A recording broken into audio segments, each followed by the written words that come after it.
I've clayed the car, you've got the lubricant all over it. What do? Don't wipe it off.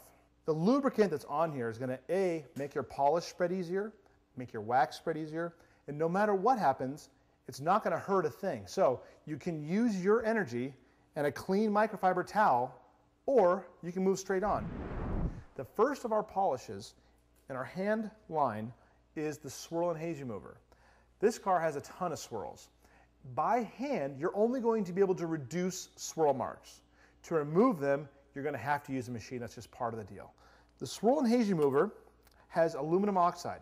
Aluminum oxide, as you rub, it gets smaller and smaller and smaller. So as you're polishing, it's like a rouge. It just gently removes scratches, and it takes the sharp cuts in your clear coat and reduces them into more of a V so that they're less visible, light will not refract in the scratch, and of course it'll minimize the visibility. So I'm going to go ahead and just get all these little key scratches and fingernail scratches. When I'm polishing by hand, I always like to go in one direction and then the opposite direction. This way I'm crossing whatever little scratches or swirls there are both ways, and the chances of me minimizing them are very good.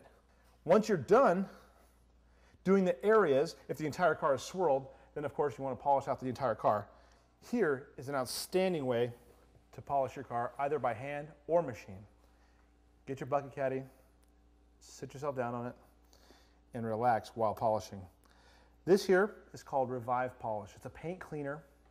And now I'm using the Revive Polish on a fresh microfiber applicator pad to go straight over the entire area that I went over previously with the swirl and haze remover.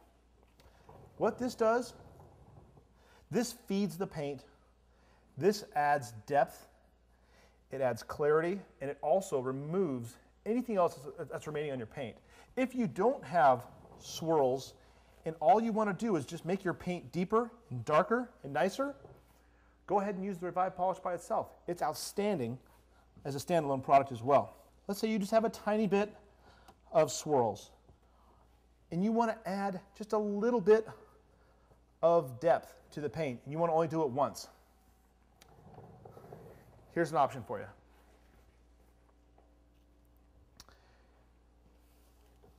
Take your swirl and haze remover,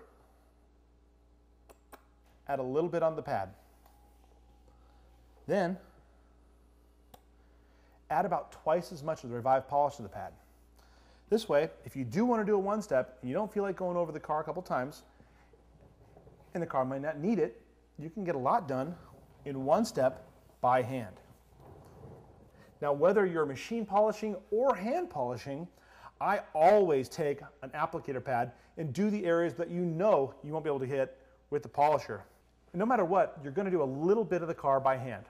No matter what, the polisher will not possibly get into every single area. So I'm going to do all the little areas now by hand that I have to, and then I'm going to show you exactly how to do the polisher, and you're going to love that. That is an easy, very effective way to get perfect paint.